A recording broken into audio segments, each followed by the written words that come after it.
Hello students, कैसे हैं आप सब। आईसीटी वर्चुअल क्लासरूम में आप सबका स्वागत है। मैं विकास।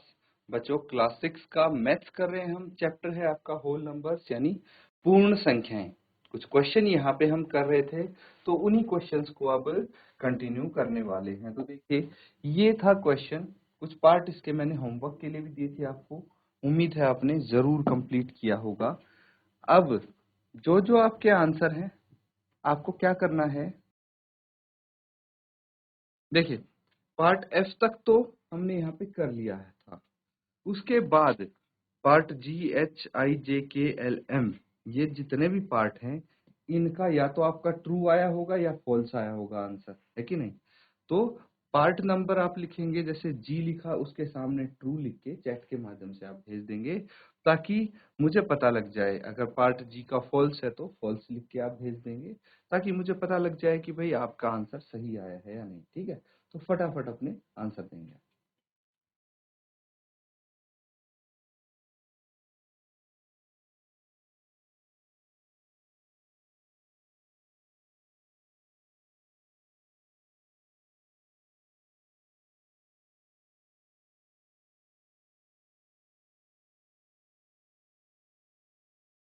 तो ठीक है स्टूडेंट्स, इसको हम साथ में अब सॉल्व कर लेते हैं।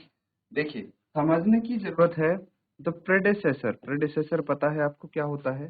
प्रेडेसेसर मतलब एक संख्या पहले वाली। ठीक है, पहले वाली संख्या को प्रेडेसेसर बोलते हैं, या फिर इसको हम पूर्ववर्ती भी बोल सकते हैं। तो कोई नंबर है, उसके ठीक पहले वाला नंबर प्रेडेसेसर हो जाता है। तो यहाँ पे बोला गया the प्रेडेसेसर of two digit number is never a single digit number, यानी दो अंकों वाली संख्या की पूर्ववर्ती कभी एक अंक वाली संख्या नहीं हो सकती, ये यहाँ पे बोला गया है। तो चलिए चेक करते हैं। दो अंक वाली संख्या कहाँ से कहाँ तक होती है। 10 से लेके 99 तक होती है ना। 10, 11 एंड सो ऑन टिल 99। तो मुझे बताइए, 99 का प्रेडेसेसर क्या होगा, या फिर पूर्ववर्ती क्या होगी। 98, 98 की पूर्ववर्ती 97। ऐसे करते करते 11 की पूर्ववर्ती क्या आ गई, 10 आ गई, है ना।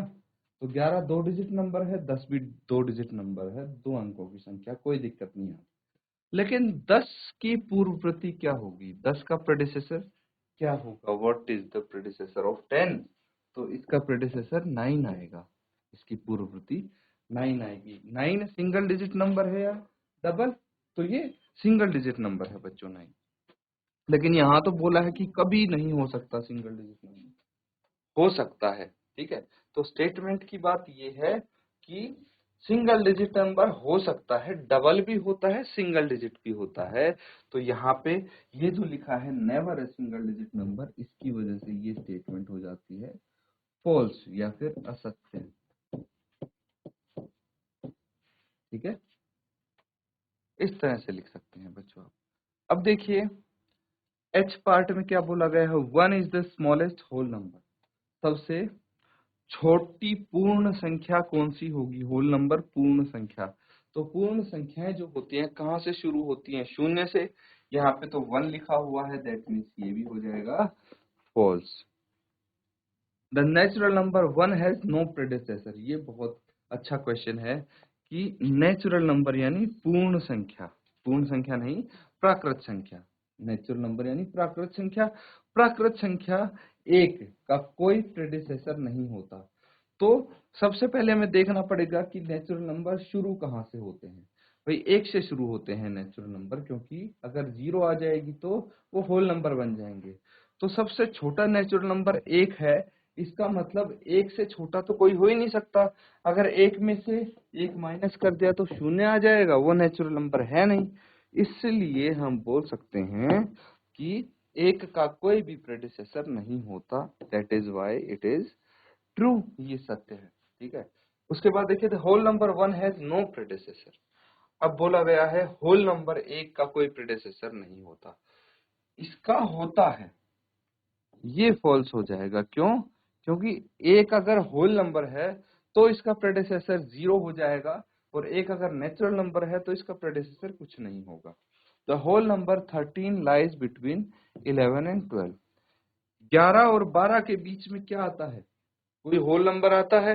कोई भी होल नंबर नहीं आता बच्चों। जो 13 आता है वो 12 और 14 के बीच में आता है, ये भी मैं बता दूं, इसीलिए इसको भी हम फॉल्स बोल सकते हैं। The whole number 0 has no predecessor. जो शून्य होता है पूर्ण संख्या, उसका कोई प्रेडिसेसर नहीं होता। बिल्कुल सही बात। जैसे भाई एक नेचुरल नंबर 1 का कोई प्रेडिसेसर नहीं है, वैसे ही होल नंबर 0 का कोई प्रेडिसेसर नहीं होगा। This is also true. ठीक है।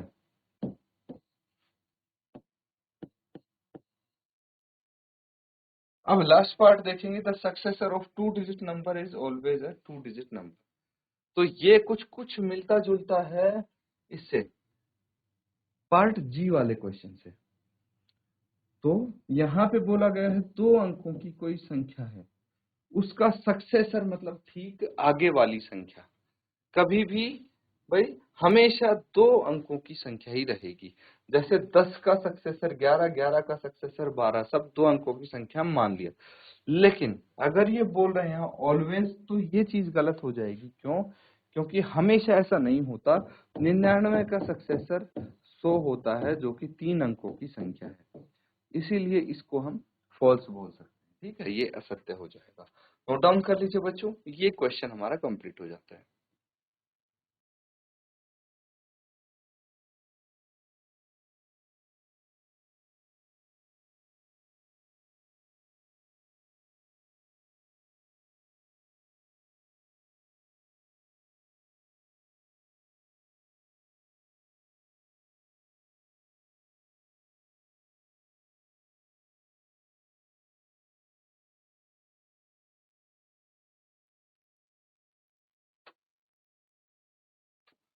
तो ठीक है बच्चों, इसमें किसी बच्चे को कोई डाउट है तो पूछ सकते हैं आप। किसी बच्चे को कोई डाउट नहीं है? अब देखिए, कुछ थोड़ा सा एक्स्ट्रा हम यहाँ पे पढ़ लेते हैं। ठीक है, थोड़ा एक्स्ट्रा पढ़ेंगे तो आगे आपके काम आएगा बच्चों। कुछ प्रॉपर्टी होती है बच्चों, जैसे क्लोजर प्रॉपर्टी।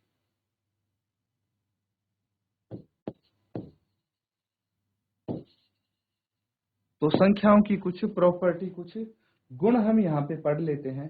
क्लोजर प्रॉपर्टी में क्या होता है कि भाई 2 अगर होल नंबर्स का हम एडिशन करेंगे, 2 होल नंबर को जोड़ेंगे, तो जो उनका आंसर आएगा वो भी एक होल नंबर होगा। ठीक है। जैसे एग्जाम्पल के तौर पे मैं लेता हूँ 5। 5 क्या है? 5 एक पूर्ण संख्या है। तो पूर्ण संख्या में अगर मैं एक पूर्ण संख्या जोड़ता हूँ, 8 भी क्या है? पूर्ण संख्या है। तो आंसर क्या आना चाहिए? 8 और 5 13। 13 भी एक पूर्ण संख्या होनी चाहिए। ये चीज समझनी है आपको। ये हो गया क्लोजर प्रॉपर्टी। अगर मैं मल्टीप्लीकेशन करता हूं बच्चों, तो 5 इंटू 8, 2 पूर्ण संख्याओं का मल्टीप्लाई करेंगे तो ये भी एक पूर्ण संख्या आएगी। ठीक है, ये चीज आप ध्यान रखना बच्चों। इसके बाद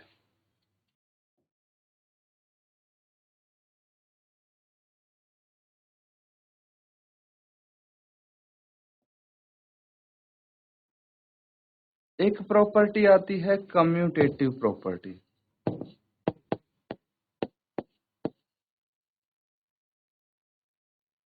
कम्यूटेटिव प्रॉपर्टी, कम्यूटेटिव प्रॉपर्टी यानी हिंदी में इसको बोलेंगे कर्म विनिमय गुण। क्या होती है कम्यूटेटिव प्रॉपर्टी? तो ये चीज आप समझेंगे। ये एक्स्ट्रा है बच्चों, आपके आगे वाली क्लासेस में काम आ सकता है, इसीलिए मैं आपको यहाँ पे बता रहा हूँ। देखिए, कर्म विनिमय गुण या फिर कम्यूटेटिव प्रॉपर्टी होती है अगर मैं 2 संख्याओं को जोड़ता हूं, a प्लस बी। अगर मैं a को b में जोड़ता हूं या फिर b को a में जोड़ता हूं, तो बात बराबर होनी चाहिए। एग्जाम्पल देखते हैं, उदाहरण देखते हैं। अगर मैं 5 को 4 में जोड़ता हूं, कितना आंसर आएगा? 5 प्लस 4 9, यही आएगा। और अगर मैं 4 को 5 में जोड़ता हूं, तो भी आंसर कितना आना चाहिए? 9 ही आएगा। That is commutative property. या तो ए को पहले लिखो या बी को पहले लिखो एडिशन के दौरान, तो आंसर आपका सेम आएगा। अगर मल्टीप्लीकेशन की बात करें तो a इंटू बी करो या फिर b इंटू ए करो, भाई किसी को पहले गुना कर दो, कोई फर्क नहीं पड़ता, आंसर सेम आएगा। जैसे 5 गुना 4 कितना होता है, 5 चौके 20, या फिर 4 गुना 5 कितना होता है, 4 पंचे 30, 20 ही आ रहा है दोनों केस में, है ना। तो दैट इज कम्यूटेटिव प्रॉपर्टी, कर्म विनिमय गुण। इसको नोट डाउन करेंगे आप।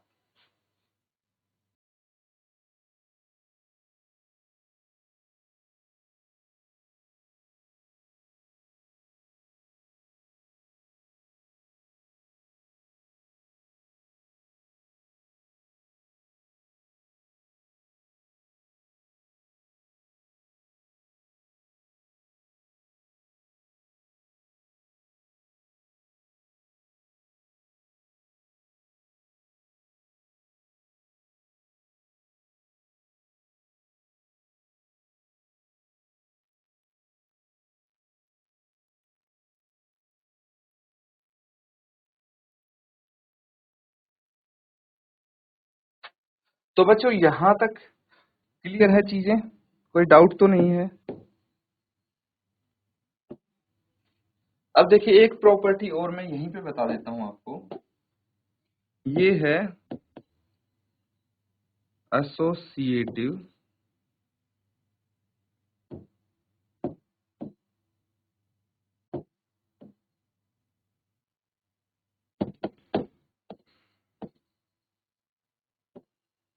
प्रॉपर्टी, इसको बोलते हैं साहचर्य गुण।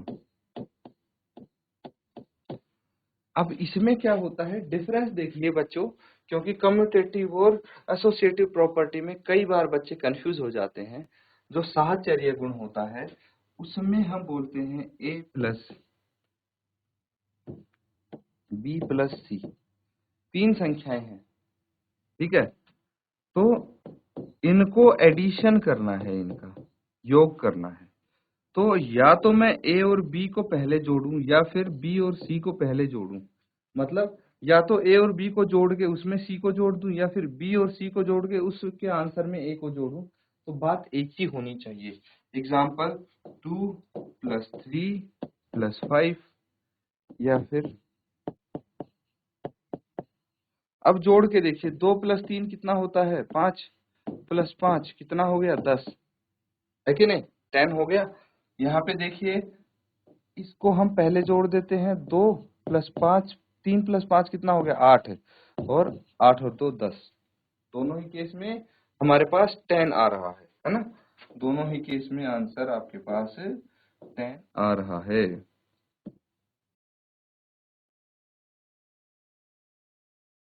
दोनों ही केस में 10 आंसर आ रहे हैं, दैट मीन्स ये एसोसिएटिव प्रॉपर्टी फॉलो करता है। मल्टीप्लीकेशन में भी सेम सीन होगा, a इंटू बी इंटू सी, पहले इन दो को मल्टीप्लाई कर लीजिए या इन दो को, आंसर आपका सेम आएगा। अब ये आपका काम है, इसका एग्जाम्पल लिख के एक बार चेक करके देखें, इसका उदाहरण लिख के एक बार देखें कि क्या ये वेरीफाई हो रही है।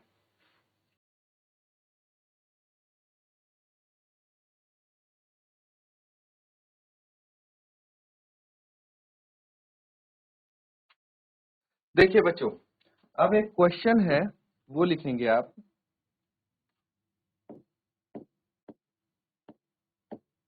12 इंटू 35 ज्ञात कीजिए। चलिए इसका आंसर बताएंगे, जैसे ही आपका आंसर आ जाएगा हाथ खड़ा कर लेंगे आप।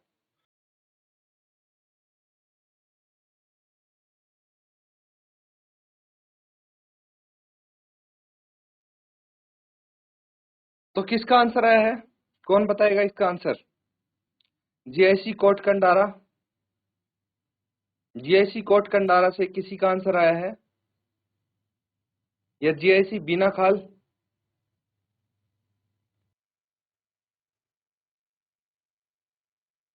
चलिए किसी का नहीं आया आंसर, कोई बात नहीं। देखिए इसको करने के दो तरीके हैं आपके पास, है ना। एक तरीका क्या है कि 35 लिखिए और 12 लिखिए और सीधा मल्टीप्लाई कर दीजिए। 12 का पहाड़ा आता है तो वेल एंड गुड, नहीं आता है तो पहले 2 से करिए, फिर 1 से करिए, फिर उनका एडिशन जो ट्रेडिशनल तरीका होता है कि नहीं। तो कितना आ जाएगा, 12 पंचे 60, 6 हासिल, 12 तिये 36, 36 और 6 42, ऐसे मल्टीप्लाई करेंगे ये आंसर आएगा। अब थोड़ा सिंपल तरीका हम सीख लेते हैं। अभी हमने जो प्रॉपर्टी सीखी है उनका इस्तेमाल कर लेते हैं। 12 इंटू 35 है, तो क्या मैं इस 12 को लिख सकता हूं 2 इंटू 6 या फिर 6 इंटू 2 इंटू 35, ये हो गया। ठीक है, अब अगर मैं प्रॉपर्टी के थ्रू, ठीक है, जो आपकी एसोसिएटिव प्रॉपर्टी है उसकी हेल्प से मैं बोलूं कि पहले मैं 2 को 35 से गुणा करूंगा, तो क्या आता है देखिए, 6 इंटू 35 को 2 से गुणा करना कंपैरेटिवली इजी है बच्चों, आसान है ना। तो क्या आ जाएगा, 70 आ जाएगा ये, है ना। और 70 को करना इजी है, कैसे, देखिए ऐसी संख्याओं का मल्टीप्लाई करना हो तो हम क्या करेंगे, ये 6 है और ये 7 है, इसको मल्टीप्लाई कर लेंगे। ठीक है, 7 इंटू 6 कितना होता है, 7 गुना 6 42, और ये 0 लास्ट में है तो एज इट इज हम लगा देंगे।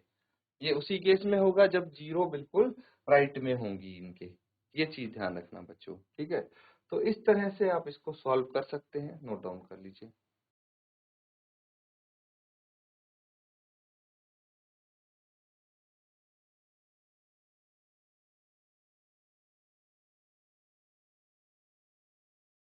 तो बच्चों ये चीज समझ में आ गई है।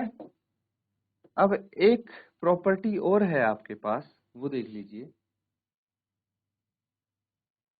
सेम क्वेश्चन को हम उस प्रॉपर्टी से भी करेंगे जिसका नाम है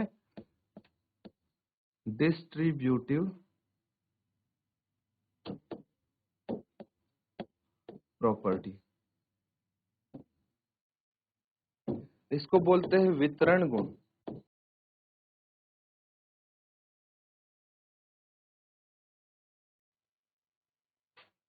तो बच्चों ये हो जाता है, वितरण गुण क्या होता है, ए इंटू बी प्लस सी। अगर हमारे सामने ऐसा कुछ है, दो संख्या जिनको जोड़ रहे हैं और उसके बाहर एक संख्या से मल्टीप्लाई कर रहे हैं, ये दोनों के साथ जाके मल्टीप्लाई हो जाएगा बारी बारी, ए इंटू बी प्लस ए इंटू सी। ठीक है, अगर इसका उल्टा करेंगे तो यहाँ से देखिए ए यहाँ भी है, यहाँ भी ए को बाहर कॉमन निकाल लेंगे तो वापस से ये आ जाएगा। That is distributive property. एक चीज और बच्चों ध्यान रखना, जीरो, जीरो बहुत इंपॉर्टेंट चीज है। ठीक है, जीरो बहुत इंपॉर्टेंट चीज है। अगर हम जीरो को किसी संख्या से भाग करते हैं, जैसे जीरो को 5 से भाग कर दिया, शून्य ही आएगा, शून्य आएगा। लेकिन अगर किसी नंबर को हम जीरो से मल्टीप्लाई करेंगे तो क्या आएगा, अपरिभाषित।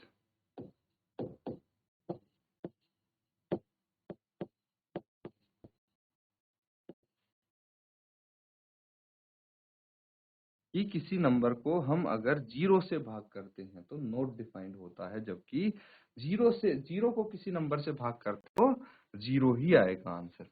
ये चीज क्लियर है। इसी को इस प्रॉपर्टी का यूज करके सॉल्व करेंगे। क्या आ जाएगा, तो बच्चों यहाँ पे देखिए 12 है हमारे पास ऑलरेडी, इंटू 35 है। तो क्या मैं 12 इंटू 35 की जगह 30 प्लस 5 लिख सकता हूँ। 30 प्लस 5 होता है 35, 12 गुना 35, यही तो है।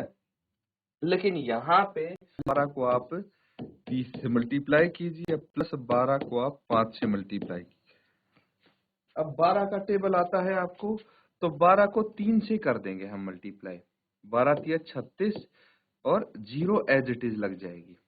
ठीक है, उसके बाद 12 पंजे 60 होता है, तो इन दोनों को ऐड कर देंगे हम, 360 प्लस 60 कितना आ गया, जीरो एज इट इज, 6 6 12 एक हासिल, 3 और 1 4, 420। आंसर तो आपका 420 ही आया था तब भी, अब भी 420 आया है। तो नोट डाउन कर लीजिए बच्चों, इस तरह से आप सॉल्व कर सकते हैं।